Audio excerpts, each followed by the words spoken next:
My name is Dr. Olivia Barnett-Nakshane. And my name is Dr. Mike Crawley. We are both social anthropologists with experience of doing research in Papua New Guinea, Ethiopia, Jamaica, Nepal, and the UK, amongst other places.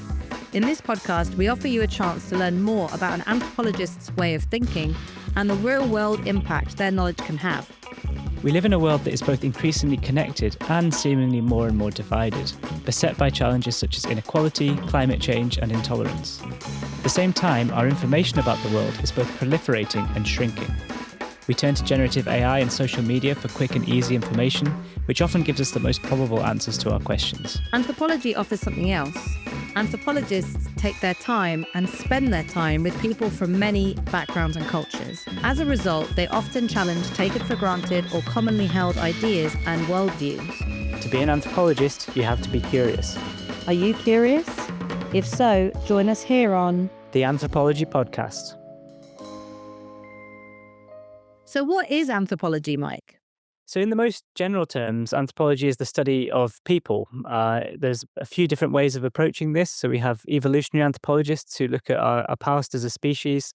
We have social anthropologists who tend to be more interested in the way that we relate to each other and in, I suppose, culture. We have anthropologists who work on sort of skeletons, anthropologists who work with archaeologists and things, but this podcast will be mainly about social anthropology. Which we both are. So Mike and I met through being on the committee for the Association of Social Anthropology in the UK, which is basically a national membership association.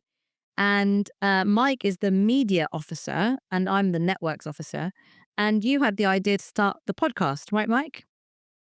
Yeah, I just kind of felt like there was there are quite a few different podcasts about anthropology, but most of them tend to be sort of focused on communicating with other anthropologists. Really, with this, what I thought we could do was have a podcast that was aimed at non-specialists, where we just try to kind of convey something of what anthropologists have to offer to conversations about current affairs and things like that, and just try to explain what we think is important and exciting about anthropology, I guess. And I suppose one of the reasons for that is that whilst it's very fun speaking with other anthropologists inside universities, etc., there's actually quite a lot of useful insights from anthropology, but they don't always get out of the university. So we're hoping that this is a way of making everyone feel welcome and included in the sorts of discussions we have in anthropology. So this episode is really an introduction to us and some of the key concepts and methods that we use, research methods as anthropologists. A few reflections of ours on anthropology as a sort of academic discipline and a practice, and a bit of an intro to the rest of the podcast. So Mike, how did you get into anthropology? Well, I didn't know anything about it when I was at school, and I studied English literature at university. So I kind of got into it sideways through an interest in understanding the culture of long distance running, basically in Ethiopia, or a desire to. And it seemed like the perfect way to understand the phenomenon that I wanted to understand, I guess. So I wanted to know what it was like being a young person in Ethiopia, growing up and aspiring to become an athlete and become an athlete in order to kind of change their lives, as they put it, through making money. And in order to do that, what I wanted to do was basically immerse myself in the same kind of rhythm of training and recovery and eating and things as the athletes, to learn Amharic, the language that a lot of the runners speak, and to kind of try to understand what the world looks like from their perspective, really. So were you already a long distance runner then? Yeah. Part of the methodology was to try to run with people as much as possible, to kind of do not just participant observation, but observant participation, I suppose, to actually participate in the activity as much as possible. So to do that, I had to be quite well trained as a runner, because a lot of the runners in Ethiopia are very, very good. So that was an important part of the methodology. So participant observation. But we should probably explain what that is, shouldn't we? Yeah, you can have a go now. Participant observation is one of the distinctive research methods of anthropologists. So basically it means that rather than going in with a survey or a set of interview questions or something, we're trying to just observe everyday life to a great extent and to try to work out what is important to people, to understand how things play out on the ground in people's actual day to day experiences. So in my case, that involves doing lots of running. And why did you choose Ethiopia? I chose Ethiopia because people often talk about East African running as this phenomena where they will say it's because of genetics or it's because of high altitude or something like that. But they kind of lump everyone from that region, from Uganda and Ethiopia and Kenya, into this homogenous entity of East African runners. And I realized that really we know quite a lot about Kenyan running because Kenyan a lot of Kenyan runners speak English, and because it was a former British colony, so people would go there and write about Kenyan running. But really, people didn't know anything about Ethiopia, even though Ethiopian athletes are just as good, because there wasn't that colonial context, and because it's a bit more difficult, perhaps, to learn Amharic and go and try to understand the running culture there. People hadn't really done it, so that's why it was Ethiopia. But what made you decide to study running in a context different to your own? Um, I guess I had a I was skeptical about these claims that runners from East Africa were good because of genetics or because of altitude or because of these kind of deterministic factors that we tend to put these things down to. So I felt like it was important to try to trace what people's lives were actually like in those countries, and to try and look at some of the cultural factors that might have led to that kind of success. I think some of the kind of explanations that are to do with genetics, they kind of downplay the hard work of athletes from this part of the world in a way that I was uncomfortable with. And I thought that it's in some ways it's quite racist to assume that people are just good, they're naturally good because of where they come from or because of genetic advantages. So I was particularly keen to go to Ethiopia to try to tell a story that was slightly different to that, I suppose. Interesting. I guess that kind of connects to one thing that we've discussed with each other before about how anthropology, like, both does the work to unpack ideas and categories that maybe have, negative implications or problematic implications, but has also sometimes been part of constructing those categories as well. Because what you're saying about the idea of like somebody genetically being better at sports than another person because of their like quote unquote, like race, as anthropologists would have used the term 100 years ago or something. It sounds like some of the stuff you're doing is actually critiquing ideas that anthropologists might have actually laid down themselves like 120 years ago. Is that right? Yeah, you could say that. Yeah, definitely. I mean, the kind of classic example of that would have been the 1904 Olympic Games, um, which basically took place alongside a bigger exhibition in St. Louis in the United States, where they had part of those exhibitions were basically displays of indigenous people from various parts of the world, where they basically forced those indigenous people to compete in athletic events with the people who had come for the Olympic Games in order to basically prove the superiority of white athletes.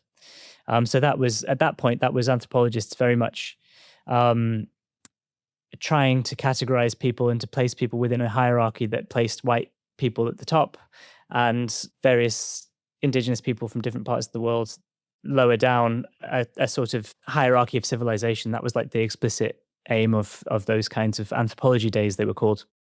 So yeah, you Wow. could say that the research I'm doing now is trying to undo some of the problems with the approaches that anthropologists have taken in the past year. And how about you? How did you get into anthropology? Well,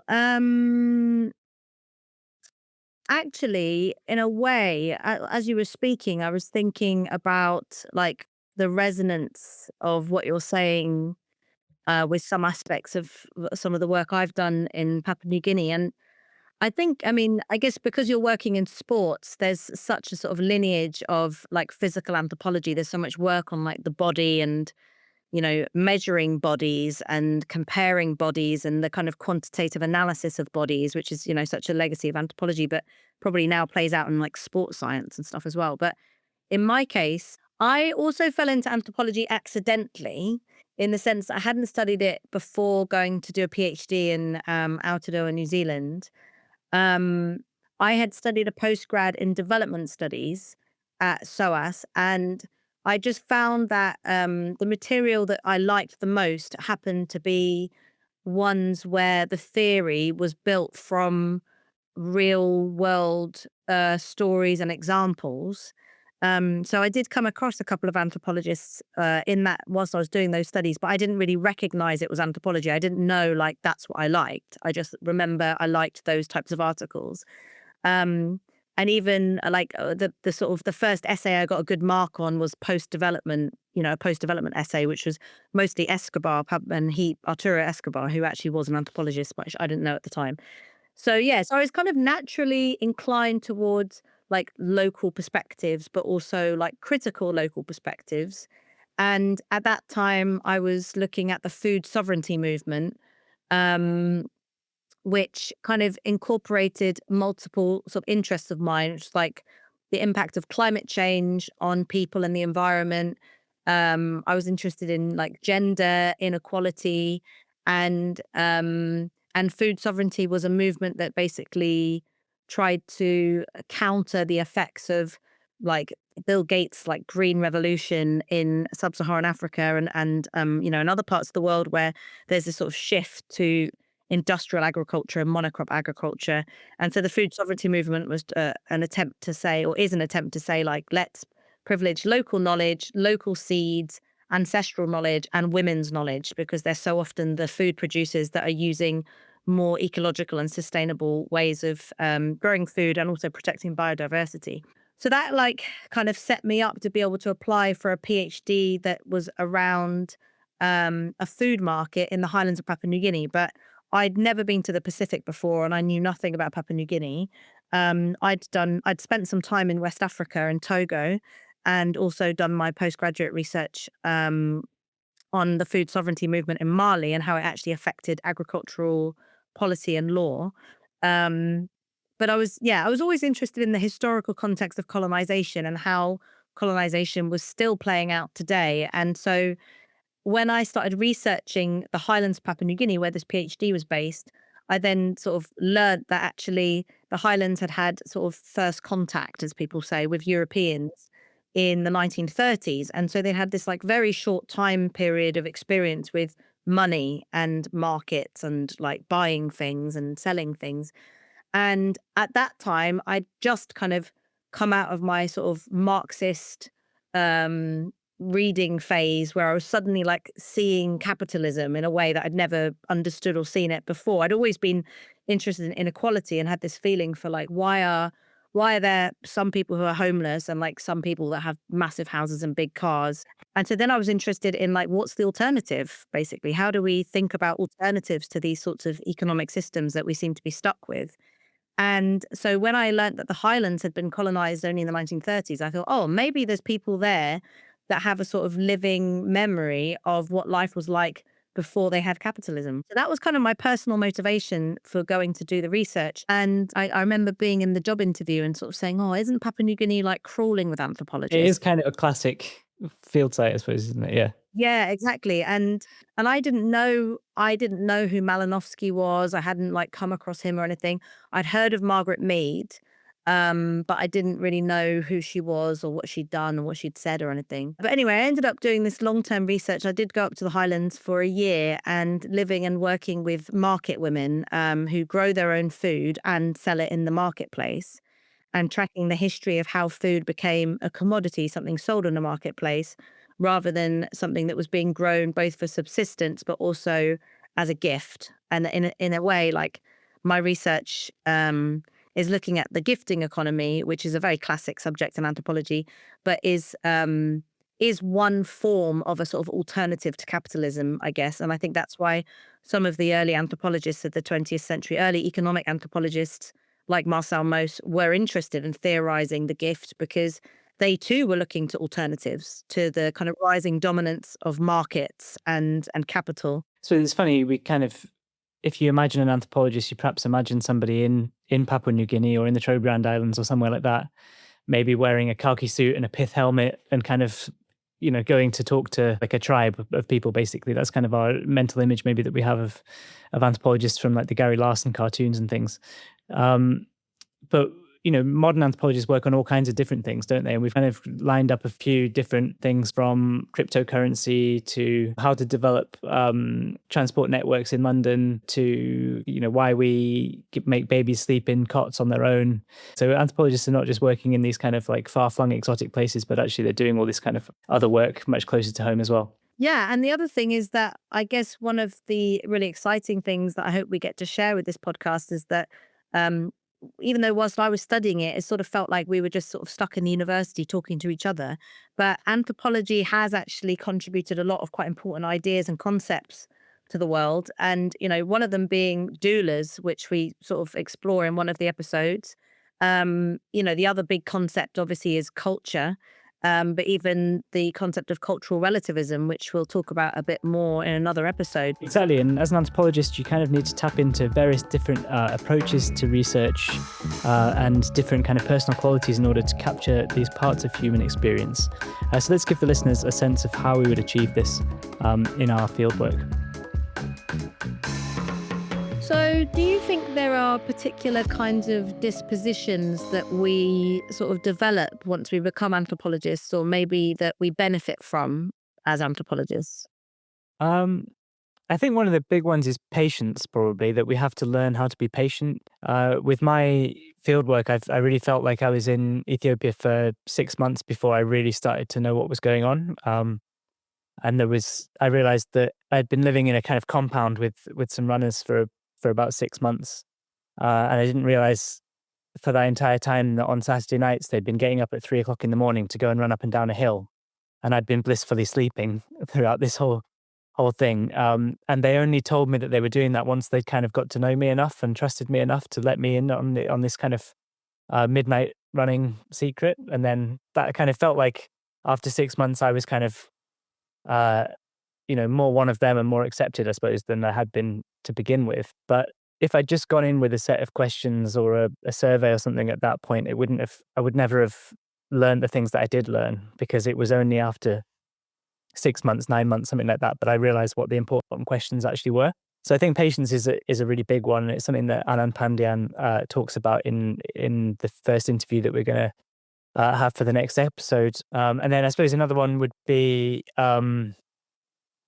just openness to different points of view as well, and just openness to different ways of seeing the world.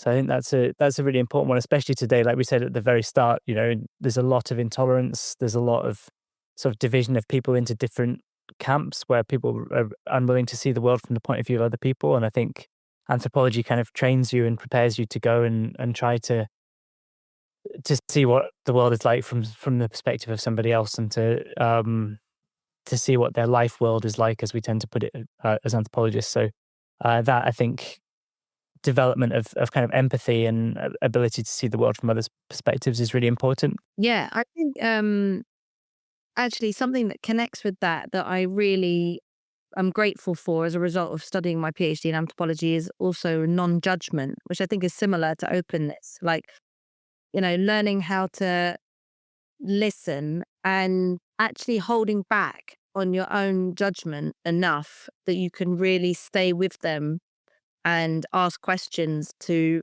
try and find out more about why they think what they think and where some of those thoughts might come from, and actually how much more you can understand about the world by being non-judgmental when you're listening to people, than presuming why they think what they think or who they are as people, or even making a snap judgment about what they might be like as a person. So, as you said, like, it sort of develops a sort of empathetic sensibility. Um, I think that's one aspect of it, and then also a sort of non-judgmental sensibility. But I often find that it's much easier to do that when you're actually doing research, and then when you go back to like being a normal person, Yeah. sort of like try and carry some of that with you, but like it's much harder. Well, yeah. I mean, although I find that I accidentally get people to tell me all kinds of things just in everyday life when I don't really want them to, as a result of that. Having been trained to ask particular kinds of questions or to have that kind of openness, you end up with people telling you all kinds of stuff that you maybe didn't want to know in everyday. Yeah, well, I mean, I think I'm similar, but I think I kind of like do want to know, but then I end up feeling like there's a million things that I could, write about or do research on or something, and actually there's not enough time. But yeah, it's a great way of just learning, isn't it? Essentially, that learning from people, and that's the main thing that we do, I suppose. Yeah. And then I suppose the other thing is just being able to tell stories that might not be told otherwise. So I suppose that's an important part of it, is to uh, to to tell stories or unearth perspectives that maybe would be marginalized otherwise, or to help um, to foreground those kinds of perspectives that are often not that are often kind of ignored. Yeah, and to take the time to hear those stories as well, I suppose. I mean, I guess the people that might be closest to us in terms of what they do could be journalists. And sometimes you get journalists who do, really long-term studies of a phenomena before they write a long read about it or something. But, I guess traditionally, an anthropologist would spend a really long time with the subject and the people that they're writing about before they sort of posit any opinions or arguments about it. They wouldn't, it almost like wouldn't feel justified to say something too generalizing or too blanket unless you'd really studied that thing in a lot of depth. And that gives us an ability to look at something with lots of nuance and complexity as well. Yeah. Yeah, I remember somebody defined anthropologists as being like journalists, but with a 2-year deadline. So it's it's a similar idea. Although sometimes it's longer than 2 years, I suppose, isn't it? But increasingly, that's, becoming a real privilege and difficult to get that time. So that's, one of the challenges we face as a discipline. I guess the other thing that we've discussed before is that I guess the other people that are similar to us are philosophers. But as Tim Ingold, but also some other people have said, like anthropologists are like philosophers, but with people in it, Yeah, exactly. Yeah. I think that's a good definition. meaning that we don't sit back and sort of think about big ideas just by reading other philosophers. We actually go into the world and talk about those ideas with people of all different kinds to find out what they think, from the ground up. Yeah. I think the best kind of anthropological theory is when it comes from the ethnographic work, right? From the observations that we do and from the conversations that we have directly, rather than being kind of something that is added on top of that kind of material. It comes directly from what people tell us during the research, or what we're able to observe. So, do we want to just quickly explain what we mean by ethnographic? Yep. Do you want to? Okay, well, I suppose we've already slightly touched on it. We've said that, we both did long term research in a place and we spent sort of day to day life with people. We sort of followed people in their everyday lives. You've already mentioned the importance of a sort of participant observation. So, both participating in a thing and observing it at the same time. So, sort of having your own embodied experience, but also having a distance enough from it to be observing. And that's, I guess, the sort of sweet spot where an anthropologist sits in. They're both doing and sitting back at the same time. But one of the kind of really key things that we're supposed to do also is to write what we call field notes, which is actually a very colonial term and actually does originate in colonization, where people were being trained how to go out and write their observations of the sort of the colonized population. But these field notes are then what we use when we maybe take some space from our sort of research context to try and digest everything we've been told and everything we've seen, and also how we were feeling in those moments ourselves, um, to then see what kind of emerges from that whole experience. And so that's what we call our data, is these like very detailed notes. Or if we're visual anthropologists, it might be film that we've done. And I'm sure there's lots of other sort of equivalents to field notes as well. But I think generally, I think those are the key components of ethnography, is sort of spending time in a place, observing everyday aspects of life, writing field notes. And then just the actual writing itself of whatever it is, the final product of that, whether it's a book or an article or something. So ethnography is literally writing culture. So I suppose it's like eventually you're writing something that is for an more than field notes about that thing. Yeah, I think that's a really important point. Maybe the key point is that as a result of what we do as anthropologists, we're supposed to then produce a written form. And, the traditional anthropologist writes a written form that both describes the place in all sorts of detail with maybe stories from people as well, or quotes and observations. Um, but then also makes some more sort of generalized observations of things, which then can be applied to other contexts. So we're not just writing only about our specific context in detail, but we might be saying things which is more philosophical. So yeah, so I guess in my context of research, I do a close study of broccoli and broccoli production, and I explain the different ways in which we can define broccoli as a commodity. And then I compare that to a local food crop, which I, consider a sort of indigenous food called which ass bean or winged bean, and explain the many forms of like a gift that takes.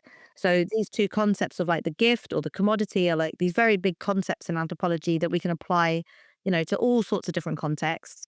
But we could use a very specific example, like broccoli in the highlands of Papua New Guinea, to think about the commodity. We could also use a completely different example, like oil, moving through the Strait of Hormuz at the moment, and the flow of oil as another way of thinking about commodities and what they are and how they move or whatever. So that's kind of how an anthropologist might think about theory and use research to sort of tell particular stories, but also then how we convey our ideas to others is to make sure that we write those stories and bring them to this kind of more general discussion. And then do podcasts about them. Yeah. But even though we both sound like big fans of anthropology, and of course we are anthropologists ourselves, I think it's important to recognize that for many, anthropology is still considered to have a pretty murky past. And there are still legacies of the colonial power dynamics that the discipline contends with playing out today. So for example, it's far more possible for me to get a visa to go and do research in Papua New Guinea than it might be for one of my Papua New Guinean friends to get a visa to come and do research in the UK. So there are still lots of kind of global inequalities that I think, mean the landscape of who gets to produce anthropological knowledge, but also who gets listened to, who gets cited, whose books circulate. These are all kind of colonial questions of colonial power dynamics. Obviously, the other big question is like the language that we write in. So, English is still the sort of dominant academic language in most disciplines. Um, but I think for Indigenous anthropologists, writing in their Indigenous language is also a really important thing. So there's all those sorts of questions for us to consider. I know that some scholars from Papua New Guinea or anthropologists from Papua New Guinea often find that outsiders, so people who aren't Papua New Guinean but have done long term research in Papua New Guinea, consider themselves to actually know more than somebody that's from Papua New Guinea. And so the sort of not like lived experience and knowledge of living in a place for maybe your whole life is then sort of sidelined because someone else thinks that Papua New Guinea is their field site and that they are sort of devoted scholars to that region.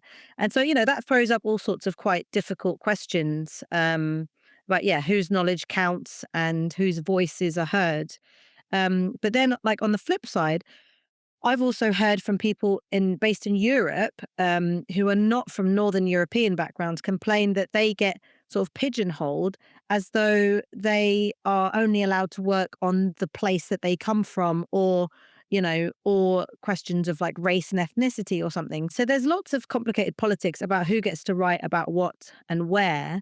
Then the flip side of that is that, in the 1980s, there was this sort of big debate in anthropology called the writing culture debate, where there was a sort of emphasis to write about who we are as anthropologists, so what we call our positionality, and also to be more open with what's going on for us whilst we're doing the research and how our subjectivity, or, our own personal experiences and the things that we bring to research may affect our biases. So we're not just these sort of objective viewers or observers, but we bring all sorts of baggage when we go to any sort of fieldwork site, whether that might be our gender, our class, or all sorts of things. Yeah, I think that's one of the real strengths of anthropology. Really, is that we're not trying to present what we're doing necessarily as this kind of objective science. It's very much situated knowledge. We're aware of the fact that that we are producing it ourselves, and that our lived experience of what we're going through as researchers is very important in the knowledge production that we do, and that's an insight that comes from kind of feminist anthropology, really. Yeah, I think it's just really important to recognize that there are communities throughout the world that feel as though anthropology had the actually quite damaging effect of objectifying people or turning groups of people into objects of study rather than human beings with complexities, failures, faults, emotions, inconsistencies, all the things that make us human, really. So, yeah, anthropology is a brilliant um, thing, in my view, but we do have to interrogate it and look at it and ourselves critically at the same time. And that's what we're trained to do. So that's called reflexivity, is where you try sort of reflect on how you as a person affects the research itself, and also the way that you might look at something. And that sort of sentiment has kind of come back again with more recent discussions and debates around decolonization. Where, we have to think really carefully about whether what we're doing is actually extractive. Are we just going to do research in a place on a topic for our own interests and for the interests of the discipline and for the interests of like other anthropologists or other intellectuals, or is there something beneficial in that research for the communities that we're working with? But there might be times where actually it's important to be able to critique those people. So there's lots of anthropologists that work with people on the far right, which some people would say, well, you should only ever be critical, perhaps. But, anthropologists have to sort of think through the complexities of writing about all sorts of people. Yeah, that's something that really came up in the interview that I did with Anand Pandian, which will be the first sort of proper episode that we have coming out soon, where Anand talked about how he would sort of make these really kind of strong friendships, almost relationships with people that he really disagreed with politically. He's got a really interesting article about this in The Guardian, called My Unlikely Friendship with an Anti-Masker, where he kind of talks about trying to make these relationships across real political divides in order to understand how the world looks like from the perspective of someone with very different political opinions, basically. Yeah. One thing that I quite like that comes out of decolonial scholarship on research is to think in terms of reciprocity, relationality, and responsibility. Essentially, like, what do we give back to people when we work with them? How do we consider them when we're writing? And how do we maintain relationships over time? So we're not just going somewhere, spending time with people, getting their stories and their information, and then just leaving as though they were never there. But for the moment, we are going to show that there are an array of different types of anthropologies and different types of research questions that we look at. Yeah, so in the first few episodes, we've got people working on all kinds of things, really. Next week, we'll have Anand Pandian talking about division in American society. I interview Professor Helen Ball on why people in Western societies, why they put their babies in cots. I also speak to Will Norman, who's the London Walking and Cycling Commissioner, about how his anthropological training informs his work for the Mayor of London. And then I'm also talking to Guilherme Fions about Esperanto. And with Inês Dominguez Figueira de Faria, who's an anthropologist working on cryptocurrency and the question of whether cryptocurrency is money or not. So we really hope you enjoy the episodes that are to come. But also, if you've got any feedback or thoughts or topics you'd like to see addressed, or maybe you are an anthropologist and you'd like to talk to us about your research, you can get in touch with us at info@theanthropologypodcast.com. You can also get in touch with us through our website, theanthropologypodcast.com, and also our social media of our Instagram page and possibly our TikTok page, which will probably also have the handle of theanthropologypodcast.com, but I'm not sure. Oh, no, I got that wrong. Our Instagram handle is anthpod, so follow us there. But thank you for listening, and please stay with us as the episodes go on.